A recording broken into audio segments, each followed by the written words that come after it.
목표 달성에 실패해 보신 분들은 아실 거예요.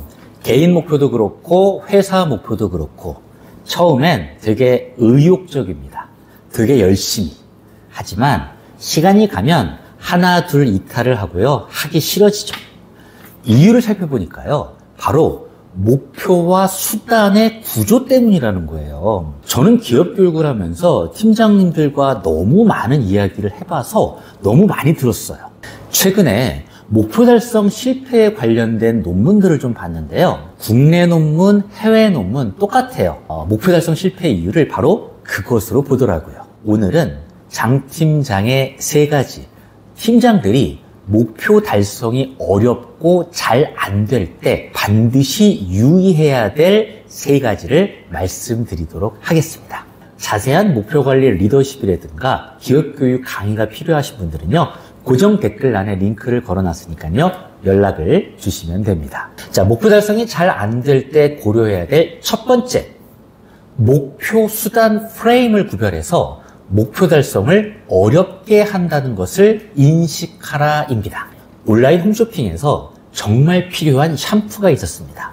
22,000원이었어요. 이것을 구매하려고 결제를 합니다.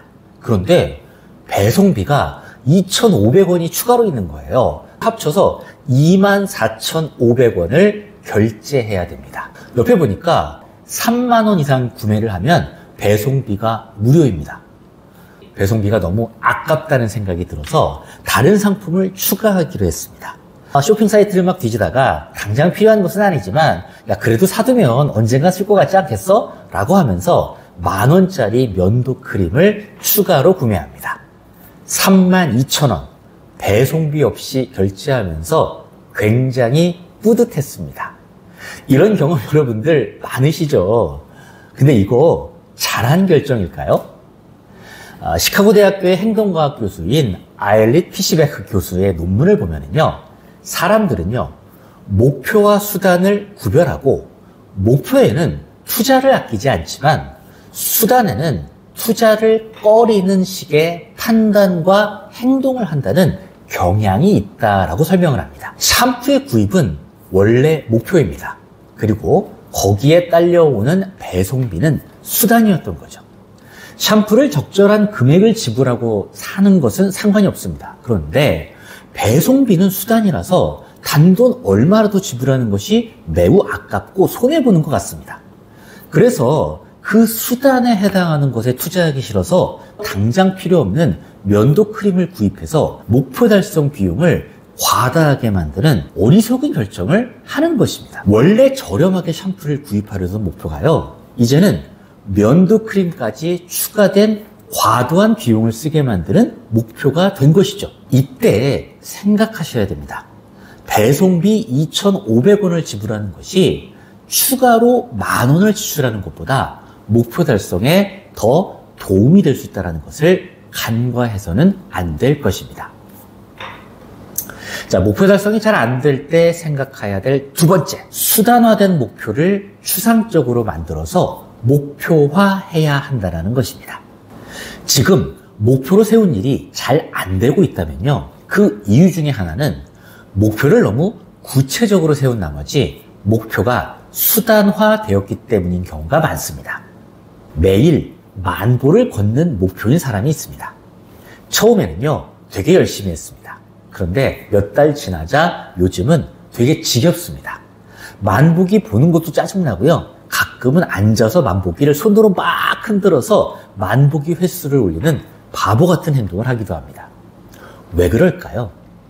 바로 건강 또는 체중 감량이라는 원래의 목표를 잊은 채 그저 매일 만보기 숫자를 채워야 한다는 수단에 집착해서 힘들고 지치게 된 것입니다.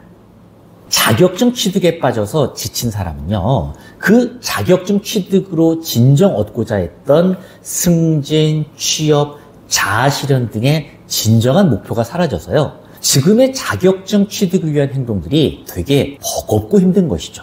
수단화된 목표는요, 행동을 강조한 나머지 목표를 번거로운 일거리로 만들어 지치고 하기 싫게 되는 것입니다. 그래서요, 수단화된 목표를 조금 추상화시켜서 행동 뒤쪽에 있는 의미를 강조하면요, 성가셨던 목표 달성이 좀 더 의미 있게 다가올 것입니다.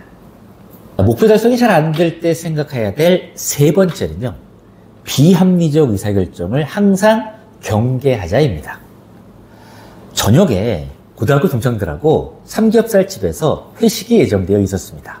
내일 출장 가야 돼서요, 오늘 내일 차를 사용할 수밖에 없기 때문에 대리운전을 할 생각으로 차를 몰고 회식 장소로 갑니다. 그런데 삼겹살집 앞에 주차비가 3,000원이라는 거예요. 약간 놀란 표정을 짓자 이렇게 안내를 하십니다. 여기서요, 한 100m 떨어진 곳에 가면은요, 공터가 있거든요. 거기에 주차하시면은요, 공짜로 하실 수가 있습니다. 오, 감사합니다. 공터를 찾아서 주차를 하고 삼겹살 집으로 왔습니다. 친구들과 재밌게 고기를 먹고 수다를 떨다가 주문을 추가로 하죠. 사장님, 여기 음료수 2병만 더 주세요. 음료수는 2병에 4,000원인데 아깝다는 생각은 전혀 들지 않습니다.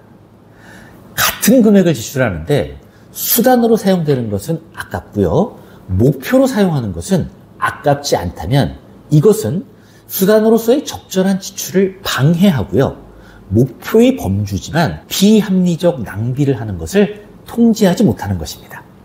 따라서요, 언제든지 비합리적 결정을 할 수 있음을 인식해야 합니다.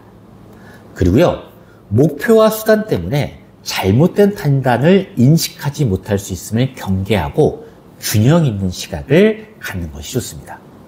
주차비가 아까우면요, 그 금액에 해당되는 음료수 한 병 먹는다고 생각하는 것이 100m 저 먼 거리에서 관리도 되지 않은 공간에 차를 방치하는 것보다는 훨씬 합리적인 판단일 수 있기 때문입니다.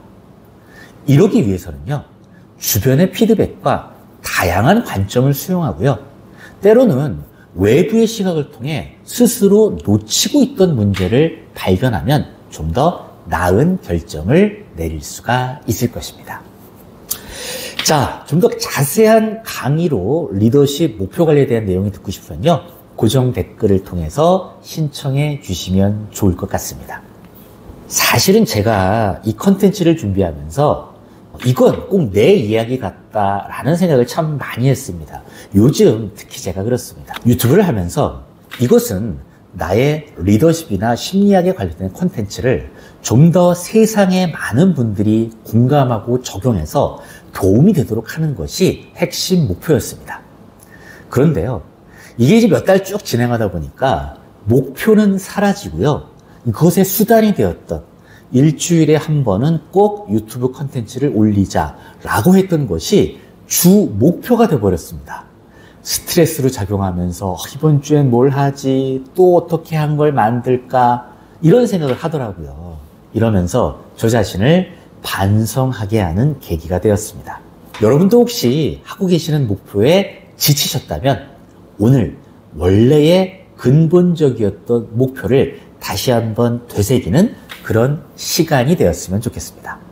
감사합니다.